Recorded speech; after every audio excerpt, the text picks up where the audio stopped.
जय जगन्नाथ बंधुगण सर्वप्रथमे आपण को हार्दिक शुभेच्छा एवं शुभकामना।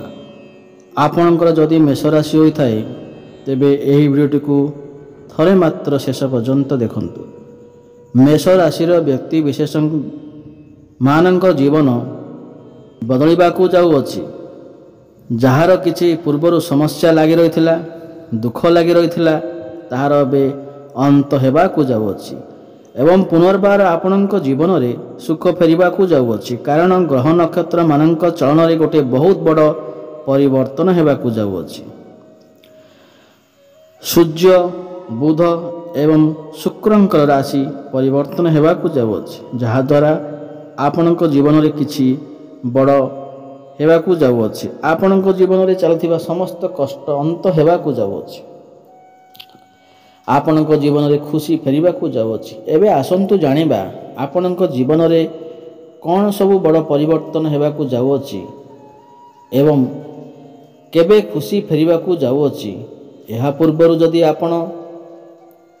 आपणकर मेष राशि होइथाय आपण भी प्रभु जगन्नाथ को सच्चा हृदय भक्ति करुथांती विश्वास करुथांती तेबे एही वीडियोटी को गोटे लाइक करंतु एवं चैनल टी को सब्सक्राइब कर नियंतु। कमेंट बॉक्स रे अवश्य लिखि दियंतु जय जगन्नाथ जय माँ लक्ष्मी। चंद्र चिन्ह को नहीं राहु को द्वितीय घरे रखा जिबा हेतु आपणकर दैनिक कार्य विरक्त होई पारिबे। जेउतिफाई आपणक मन विभिन्न कार्य करने को चिंता करि पारिबो। एपरी परिस्थिति रे आपणक जीवन रे नूतनता आनिबा पई क्रीड़ा परि किछि कार्य रे भाग नेबाकू आपणक परामर्श दिया जाइअछि। एही उपाय रे एहा आपणक निजको सुस्थ रखिबा सहित आपणक सृजनशील दक्षता को उन्नत करिबारे सहाय्य करिबो। जदि आपण दीर्घ समय धरी टंका संबंधी समस्या सम्मुखीन होउछंती तेबे आपण एहाकू किछि परिमाण रे दूर करने समर्थ हेबे। एहा आपणकू आईनगत असुविधार सम्मुखीन न हेबाकू सहाय्य करिबो एवं एहीपरि आपण बुद्धिमान भावरे कौनसी निष्पत्ति नहीं पारिबे। आपण समाज रे सम्मान पाइबे। जदिओ एही समय रे आपणक भाई भौणी स्वास्थ्य दुर्बल होई पारे जहा उपरे आपण किछि टंका खर्च करने को पड़िबो किंतु एही समय मध्यरे आपण समस्त परिवार दायित्व सहित जत्न नहीं पारिबे जहा आपणकू घरे सम्मान मिलिबो। यह संभव जे आपण कर्म क्षेत्र रे किछि भूल हेतु समस्तंक सामना रे लज्जित हेबाकू पड़िबो। तथापि आपण प्रत्येक कार्य को भल एवं सटीक भाव में समाप्त करी एही समस्त परिस्थिति मुक्ति पाई परिबे। अनेक छात्र मानकर स्वास्थ्य शिकार होई पारंती जेउतिपाई सेमानकू निज शिक्षा प्रति ध्यान रखिबा पई चिंता करिवाकू पड़िबो।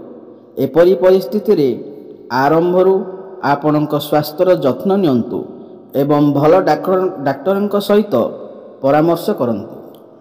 उच्च कैलोरी युक्त खाद्य दूरे रुहंतु एवं आपणकर व्यायाम रे मन लगांतु। आपणक टंका आपण काम को आसे जेते बेले आपण निजको अत्यधिक खर्चरू निर्वृत्त करंती। आपण एही जिनिस को भल भाव में बुझी पारिबे। नाती नातुणी माने अपार आनंदर उत्स हेबे। अतीतर भूल पाई क्षमा करी आपण जीवन को योग्य करने को जाउछंती। आपण कार्य दक्षता बढ़ाइबा पई कोनोसी नूतन कार्य सहित खाप खुआई दियंती। आपणकर कोनोसी एपरी कार्य करिवार अनन्य उपाय तुमको अति निकटरू देखुथिबा लोकंकु आग्रही करिवो। एही राशिर नागरिक माने खाली समय रे किछि आध्यात्मिक पुस्तक पढ़िबा उचित। ଏହା କରିବା ଦ୍ୱାରା ଆପଣଙ୍କର ଅନେକ ଅସୁବିଧା ଦୂର ହୋଇପାରିବ। ଆପଣଙ୍କ ପ୍ରେମ ଜୀବନ ପାଇଁ ଅତ୍ୟନ୍ତ ଅନୁକୂଳ ହେବାକୁ ଯାଉଅଛି।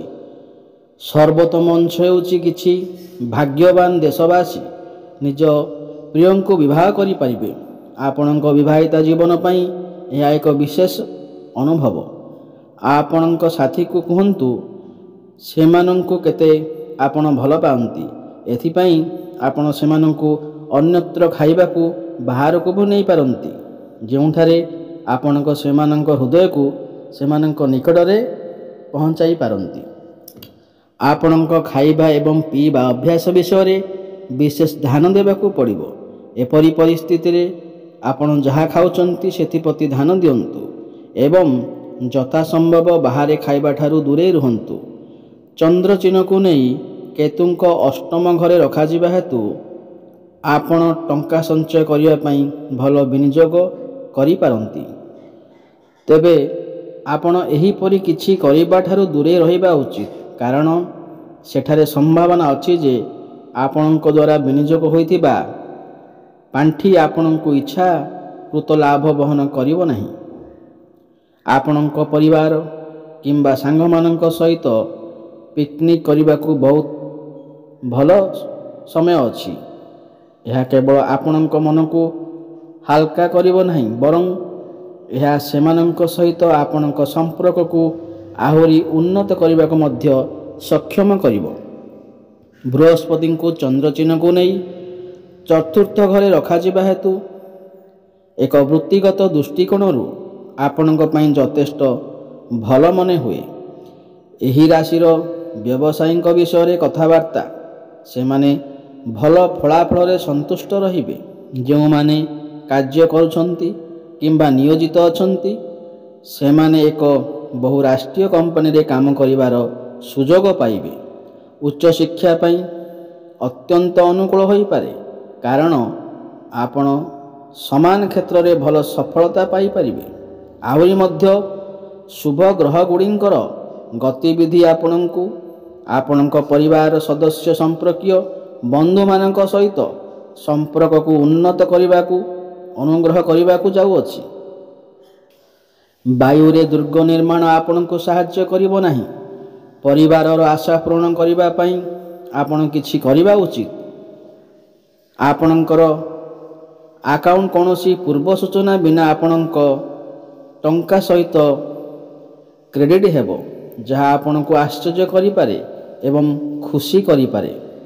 ଆପଣଙ୍କ ସାଥୀଙ୍କ ସ୍ୱାସ୍ଥ୍ୟ ଚାପ ଏବଂ ଚିନ୍ତାର କାରଣ ହୋଇପାରେ, କାରଣ ଆପଣ ଆପଣଙ୍କ ପ୍ରେମ ସାଥୀର ଏକ ନୂତନ ଚମତ୍କାର ଦିଗ ଦେଖିବାକୁ ପାଇବେ।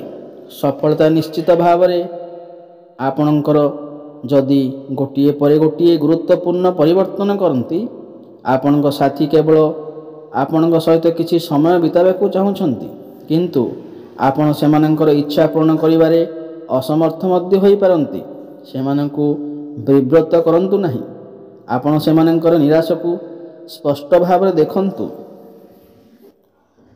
ଆପଣଙ୍କ ପ୍ରିୟ କିମ୍ବା ତାଙ୍କର ଉଦ୍ଦେଶ୍ୟ ଉପରେ ସନ୍ଦେହ କରନ୍ତୁ ନାହିଁ। ଆପଣ ଦୁହେଁ ଏହାକୁ ବହୁତ ଭଲ ଭାବରେ ବୁଝାମଣା କରନ୍ତୁ। ଆତ୍ମବିଶ୍ୱାସ ଏବଂ ବିଶ୍ୱାସ ସହିତ ଏହି ସମ୍ପର୍କ ସୁନ୍ଦର ଭାବରେ ବୃଦ୍ଧି ପାଇପାରେ। ତେଣୁ ପରସ୍ପରକୁ ଅଧିକ ଶକ୍ତି ଦେବା ପରିବର୍ତ୍ତେ ଉଭୟଙ୍କୁ ପାରସ୍ପରିକ ବୁଝାମଣା ଦ୍ୱାରା ଆପଣ ସମ୍ପର୍କକୁ ମଜବୁତ କରିବାକୁ ଚେଷ୍ଟା କରିବାକୁ ପଡ଼ିବ। ଅନେକ ସନ୍ଧ୍ୟା ପତି ପତ୍ନୀଙ୍କ ସହିତ ଅତିବାହିତ କରନ୍ତୁ। ଫଳସ୍ୱରୂପ ପ୍ରକୃତରେ କିଛି ବିଶେଷ ଘଟିବ, କାରଣ ଏହି ସମୟ ମଧ୍ୟରେ ଆପଣ କେବଳ ପରସ୍ପରର ଜୀବନରେ ହଜିଯାଇଥିବା ଦେଖିଯାଇପାରିବେ, ବରଂ ଆପଣଙ୍କ ଭବିଷ୍ୟତକୁ ସୁଦୃଢ଼ କରିବା ପାଇଁ ଆପଣ ଏକ ବଡ଼ ନିଷ୍ପତ୍ତି ମଧ୍ୟ ନେଇପାରନ୍ତି। ଆପଣ ପ୍ରଚୁର ଶକ୍ତି ଏବଂ କାର୍ଯ୍ୟଚାପ ଆପଣଙ୍କୁ ବିରକ୍ତ କରୁଥିବା ପରି ମନେ ହୁଏ। ଯେହେତୁ ଆପଣ ଅତୀତରେ ବହୁତ ଖର୍ଚ୍ଚ କରିଛନ୍ତି, ଆପଣଙ୍କୁ ବର୍ତ୍ତମାନର ପରିମାଣର ସାମ୍ନା କରିବାକୁ ପଡ଼ିପାରେ। ଫଳସ୍ୱରୂପ ଆପଣ ଟଙ୍କାର ଅତ୍ୟଧିକ ଆବଶ୍ୟକତା ପାଇବା କିନ୍ତୁ କୌଣସି ସୁଫଳ ମିଳିବ ନାହିଁ। ଆପଣଙ୍କର ସାହାଯ୍ୟ ଆବଶ୍ୟକ କରୁଥିବା ବନ୍ଧୁମାନଙ୍କୁ ପରିଦର୍ଶନ କରନ୍ତୁ। ତୃତୀୟ ବ୍ୟକ୍ତିର ହସ୍ତକ୍ଷେପ ଆପଣ ଏବଂ ଆପଣଙ୍କ ପ୍ରିୟଙ୍କ ମଧ୍ୟରେ କଳହ ସୃଷ୍ଟି କରିବ।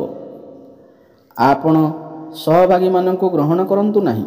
ବ୍ୟସ୍ତ ଦେଶବାସୀ କ୍ଷେତ୍ରରେ ଦୀର୍ଘ ସମୟ ପରେ ଏକାକୀ କିଛି ସମୟ ବିତାଇବାକୁ ସକ୍ଷମ ହେବେ, କିନ୍ତୁ ଏକ ଘରୋଇ କାର୍ଯ୍ୟ ଏହାର ଅଧିକାଂଶ ଅଂଶ ଖାଇପାରେ।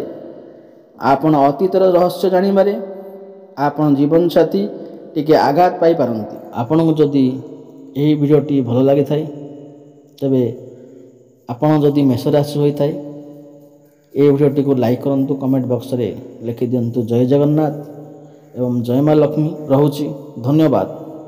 ପୁଣି ଦେଖା ହେବ ଆଗାମୀ ଭିଡ଼ିଓରେ।